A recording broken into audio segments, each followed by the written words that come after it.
Este verão, mergulhe nas ofertas Observador e viaje com conteúdo. Temos 400 tote bags Observador e 50 revistas de viagem edição Marrocos para oferecer. Assinar o Observador nunca soube tão a férias. Assine hoje em observador.pt e tenha acesso às nossas ofertas limitadas.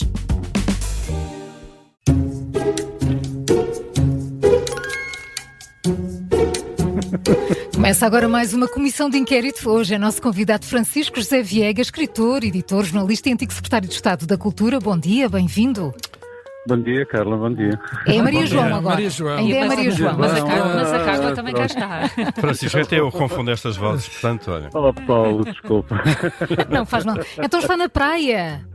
É verdade. Assim se começa o dia, não é? Está sempre na praia. Obrigada por ter aceitado o nosso convite. São 5 perguntas. Cada resposta certa vale 5 pontos. Se pedir a nossa ajuda e acertar, recebe 2. Vamos a isto? Ok, vou tentar falhar todas. Isto é duro. Isto uma bola de Berlim pelo meio, vai lá. Ainda ninguém conseguiu, pode ser que seja hoje. Exato, Sim, mas era inédito. acho que ainda não entrevistaram ninguém na praia. Pois não? Não. Pelo menos que nos tenha dito. Sim, exato. Começamos então pelo seu clube do coração, o Futebol Clube do Porto. Quantas supertaças fazem parte do palmarés portista? Pergunta aí ao vizinho do lado, ao banhista do lado. Ao nadador Salvador. Estão todos no teu clube, Bruno. Não estão, não. Supertaças. Sim, supertaças. São muitas. São muitas. Pois. Quer ajuda? Quero, Então vá. claro. 9, 10 ou 24? Então são 24. Pois é. Sempre grave. O Benfica tem 10 e o Sporting 9. Diz que se tornou adepto do Porto porque se irritava quando o faziam escolher entre Benfica e Sporting. Foi para ser do contra e depois virou paixão? Como é que foi? Sim, um pouco isso. Há sempre aquelas coisas dos miúdos de perguntar, não é? De perguntar, tu és do Benfica ou és do Sporting? Pois. Só que aquilo irritava muito, porque havia algumas pessoas que eram do Porto e não me perguntavam porque é que eu não poderia ser do Porto. Sendo que depois houve um acontecimento que foi um bocadinho marcante na minha vida de adepto, que foi em 1963, em dezembro, a morte do Pavão. Não é? Os pais do Pavão eram nossos vizinhos, eu vivia em Chaves, que era a terra do Pavão, e aquilo impressionou-me muito, como é evidente. Eu lembro perfeitamente de ler o artigo do Carlos Pinhão na Bola. Eu era miúdo, pedi ao meu pai para me comprar a Bola, porque eu queria ler coisas sobre a morte do Pavão, que morreu ao 16º minuto, e depois fiquei, de facto, impressionado com aquilo e fiquei portista. Aliás, uns 2 ou 3 meses depois, 2 meses depois, veio um grande jogador para o Porto, que foi também marcante, que era o Teófilo Cubilhas, não sei se estão recordados. O Bruno deve estar. O Paulo está a dizer que sim, é mesmo isso. Não, o Paulo não me parece a pessoa ideal para recordar. Não. De todo. Não, e houve até um peditório entre sócios e simpatizantes do Porto e eu contribuí com 20 escudos. 20 escudos, Que na altura era dinheiro. O Santo António. E já agora, Francisco, no arranque desta época, animado para o que aí vem, com os primeiros sinais? Eu tenho por costume só retomar a temporada, a época... Para aí em dezembro. Para aí não, também não vou tão longe, mas em setembro. Em setembro. Okay. Em setembro, e agosto estou um bocadinho à margem, mas ontem deitei um canto do olho. Olhinho. Pelo canto do olho vi um pouco do Porto Atlético, sim. Não deu para ver nada, não é? Vamos esperar agora o jogo com o Vitória. E depois prognósticos. E depois é que vem os prognósticos. No fim do jogo. Sim, e Francisco José Viegas, como é que olha para a fusão do Ministério da Cultura com a Juventude e o Desporto? Está tudo bem desde que cumpra o papel? Eu não olho, mas de qualquer modo acho que durante algum tempo em muitos países europeus foi uma prática, enfim, não diria comum, mas uma prática corrente em muitos países. Em alguns deles não existia o Ministério da Cultura. O Ministério da Cultura foi uma invenção de 1959, do General de Gaulle, ou seja, era um cargo que caía como uma luva em André Malraux. Malraux era Ministro da Informação, era uma espécie de Ministro da Propaganda também do próprio de Gaulle e do governo francês, e o Ministério da Cultura servia fundamentalmente para duas ou três coisas. Uma, fazer uma lei do cinema, que era necessária porque havia, na verdade, uma indústria cinematográfica nascente em França, e foi a célebre lei dos adiantamentos. Depois, também porque era necessário fazer reformas no património, todas as grandes reformas e trabalhos de recuperação do património francês nos anos 60 foram feitas a partir, finalmente, do Ministério da Cultura, e havia também uma intenção digamos, imperial, ou seja, era a cultura como representante da diplomacia francesa e como uma espécie de espelho da glória da França. Com o tempo isso foi alterando, e hoje também pelo facto da própria ideia de cultura estar, digamos, já não apenas ligada à cultura stricto sensu como ela era nos anos 60 ou 70, mas ligada a outras manifestações, a outros circuitos, parece-me que a coisa corrente é, hoje em dia, ligar cultura e média, não é? Como acontece em Inglaterra, como acontece até em França, não é? Já tivemos esse modelo aos novos médias. Claro. Sim, tivemos durante algum tempo. Eu acho que o importante é que, de facto, funcione. Há sempre a ideia de que isso pode significar uma menorização, digamos, da cultura, estou a colocá-la entre aspas. Eu espero que funcione, espero para bem de todos nós que funcione. Muito bem. Pronto. Francisco, vamos à segunda questão, que tem a ver com isto também, com a forma como os governos se organizam. Vou falhar de novo. Vamos lá. Agora já tem 2 pontos. Este é fácil. 2 pontos já são seus. Quantos ministros da cultura é que teve António Costa nos seus governos, isto entre 2015 e 2024? Estamos a ouvir o conta. Soares, Luís Filipe Castro Mendes, Graça Fonseca, Pedro Adão e Silva. E estes foram 4, não é? Sim. Só se algum deles contar por 2, não é? E nomeados.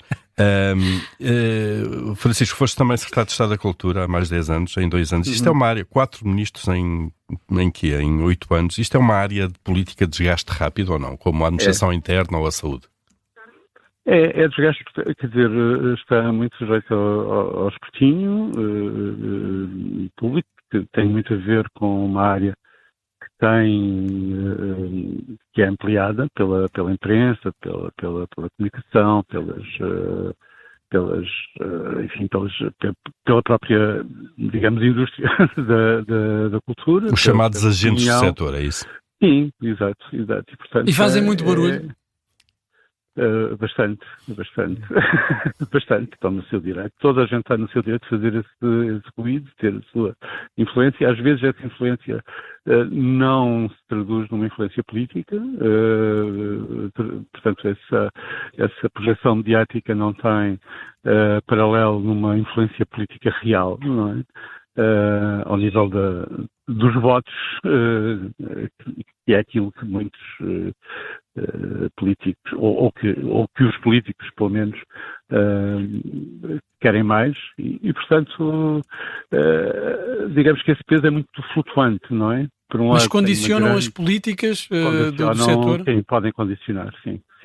Acredito que condicionam, porque não é bom estar permanentemente a ser alvo de críticas, e eu acho que tem que haver uma discussão sobre isso, sobre o que é Costuma haver uma discussão sobre o que é o papel do Estado na cultura e tudo. Acho que nunca se fez essa discussão. E podemos levar, Francisco, podemos levar essa discussão ao ponto de pensar, precisamos de um Ministério da Cultura ou não? Nós precisamos de já precisamos de uma espécie de administração do setor da cultura, que é uma coisa que cabe bem numa direção geral, não é? Mas precisamos de linhas estratégicas e hoje, na verdade, o mundo da cultura não tem, como eu dizia há pouco, não tem apenas a ver com o setor estrito da produção cultural ou do património, não é?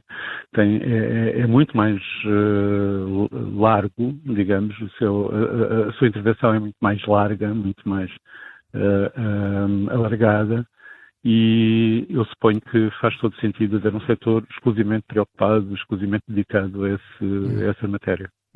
Francisco, vamos avançar para a terceira pergunta. Esta tem que ver com hábitos de leitura em Portugal e, de acordo com um estudo recente, muito recente, aliás, foi divulgado este fim de semana, da Universidade Católica, qual a percentagem de leitores portugueses que prefere o livro digital? Vamos dar aqui uma margem de 3%. Uma margem de erro. Uma margem de erro, para cima e para baixo. Eu não consigo bem ver isso, porque quer dizer, conheço os dados do mercado propriamente dito, não é? E posso dizer-vos que, em termos reais, a venda de livros eletrónicos, de e-books, corresponde neste momento a pouco mais de 1%. É pouco mais de 1%? De 1%. Só? De vendas mesmo. Sim, de venda. Sim. De vendas. Estou a falar de vendas muito efetivas. pouco mesmo. Estou a falar daquilo que as pessoas dizem que preferem, Claro. ou que fazem. Se nós formos, por exemplo, fazer esse inquérito no meio académico, obviamente que haverá provavelmente 20-30%, porque grande parte da literatura académica hoje circula em digital, em livros digitais. Não estou a falar em digamos, sites exclusivamente dedicados à publicação de material académico. Estou a falar de livros que têm uma versão digital. E sobretudo versões estrangeiras, editadas lá fora. Sim. Então queres arriscar um número ou não? Eu posso dar aqui uma ajuda também. Posso dar uma ajuda. Ótimo. Então, vamos lá. 8%, 40% ou 17%? Da percentagem de leitores que preferir o digital. Preferem, talvez, se formos ser realistas, 8%. Mas, são 17 os que dizem. 17, entre o que se diz e o que se faz efetivamente, não é? Mas de facto não esse inquérito pode ser feito só entre leitores, quer dizer, não entre a generalidade. Ou pode ser aquele fenómeno, como toda a gente vê RTP2, não é? Sim, exatamente. E depois nas audiências não está traduzido. Achas que o anúncio da morte do livro físico foi manifestamente exagerado? Por esses dados que indicaste, parece ser o caso. Sim, eu lembro-me do último, por exemplo, do último grande best-seller do Dan Brown, por exemplo, que foi, enfim, era sempre um best-seller, um grande título, um grande ruído no mercado editorial nos Estados Unidos. E houve um ano em que o livro eletrónico, a versão digital, vendeu tanto como o livro em papel. E essa percentagem mudou radicalmente. Mudou, imagina, para 30, 70, 20, 80. E, por outro lado, aqueles inquéritos internacionais que muitas vezes aparecem, inclusive nos sites das instituições europeias, da Comissão Europeia, que, aliás, valia muito a pena nós consultarmos, para termos uma ideia do que, por exemplo, de que há uma diferença entre os chamados estudos sobre hábitos de leitura em Portugal, feitos por entidades portuguesas, e aquilo que aparece, enfim, nos sites da União Europeia, e que são muito diferentes. Portugal, nesses inquéritos internacionais, aproxima-se do quarto lugar a contar do fim, portanto, no último lugar em hábitos de leitura, daqueles que se leem 0 a 1, 1 a 5, 5 a 10, não é?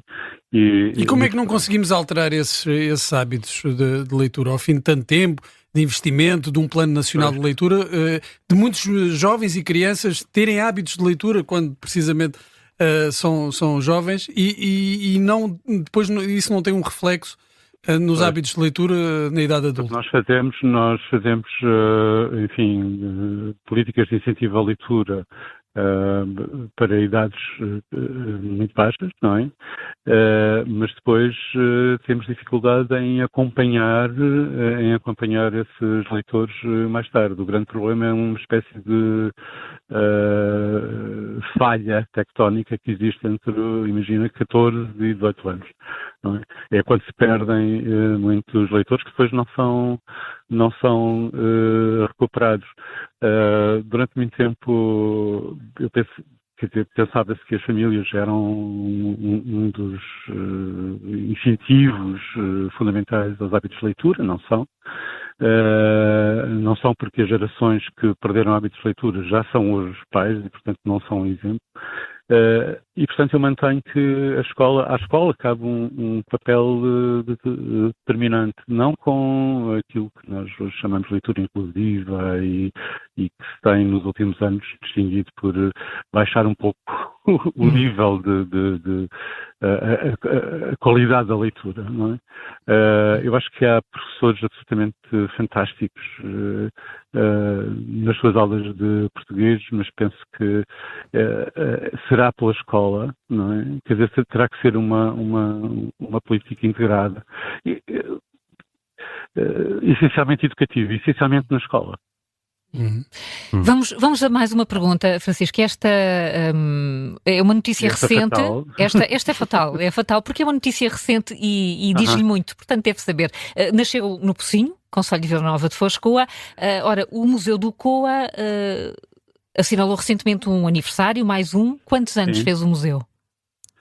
Ora, também não sei, acontece. A decisão foi em 95, portanto, 95, 96, portanto... Até o museu, pois ainda houve um processo. Com ajuda. Ainda houve um processo. Com ajuda. Uma ajuda. Então, 10, 15 ou 20? 20. 15 anos já. Pronto. 15 anos. E o Parque Arqueológico e o Museu e a Fundação do Coa passaram por muitos altos e baixos, não é, Gal? Com momentos difíceis que até o secretário de Estado, Francisco José Viegas, teve que lidar com eles, mas ultimamente parece que tem corrido bem, recordes de visitas. Tem corrido muito bem. Tem corrido muito bem. E a cultura pode e deve ser sustentável? Pode, mas não se pode conceber como uma espécie de fortaleza. Quer dizer, tem que haver uma ligação muito estreita, neste caso, com a autarquia, com exposições itinerantes, ou seja, com o resto. Sobretudo quando estamos no interior, ainda por cima, o desafio é maior. Sim, não se trata apenas de chamar as pessoas para visitar o Parque Arqueológico, visitar o museu, que aliás é uma coisa que vale muito a pena, mas é preciso que seja uma espécie de cruzamento, e no caso, o cruzamento de várias atividades e de várias modalidades de exposições, coisa que tem acontecido muito no Museu do Coa, não é? Que faz a ponte entre o Parque Arqueológico propriamente dito, ou seja, uma visita ao parque, e depois um espaço, como se diz hoje, que eu detesto a expressão, mas é um espaço expositivo onde as pessoas sejam chamadas para comprovar que a cultura não é um gueto e que um museu como aquele do Val de Coa pode também abrir portas para outros caminhos e até para outras formas de conhecimento, como aliás tem acontecido. Francisco José Viegas, vamos para a última pergunta. Eu acho que esta é muito fácil para um especialista na matéria. Como se chama a empregada brasileira do Dr. António Sousa Homem? Dona Elaine. Está correto. Francisco, muito obrigado. Isto exige muito conhecimento. De parte a parte. Muito autoconhecimento. De quem responde, mas também de quem faz a pergunta. Conhece pessoalmente o Dr. Sousa Homem, não é? Conheces pessoalmente o Dr. Sousa Homem? Conheço pessoalmente. Seria um bom candidato à presidência da República? Não, porque eu creio que ele é monárquico, ainda por cima. Mais uma boa razão para ser candidato. Bom, o atual Presidente da República era Presidente da Casa de Bragança, não é? Portanto, não seria assim estranho. E dos candidatos. Não seria muito estranho. Dos candidatos já anunciados à Presidência da República, qual é que achas que mereceria o apoio do Dr. Sousa Homem? Olha, muito surpreendentemente, talvez fosse até agora. Não é fácil. A hesitação. Dizer, ainda não foram apresentados todos, não? Ainda não foram apresentados, mas daqueles que já anunciaram. Que já há um que talvez ele não se importasse, ele não votaria nele, mas não se importasse, talvez não se importasse que fosse presidente, apesar de tudo, considerando tudo o resto, que é o António José Seguro. Muito bem. O António José Seguro, de quem foste editor também. Exato, também fui editor de António Costa. Fazes o pleno. Esta não merece pontuação. Para quando o próximo livro? 2026. Em princípio, no princípio. Sim, então já está. Não está a ser escrito na praia. Não, de maneira nenhuma. E é mais uma aventura do inspetor? É uma história do inspetor Jaime Ramos. Garanto que não é nenhum assassínio num estúdio de rádio. Ficamos mais descansados. Mas é a continuação das histórias. Da saga. Francisco José Viegas, muito obrigada por ter aceitado o nosso convite. E agora bola de Berlim com ou sem creme? Com tudo que tem direito, cá dos nossos. Claro. Obrigado e um bom dia de praia. Bom dia, boa semana, boas férias. Obrigado. Obrigada, boa semana. Obrigado.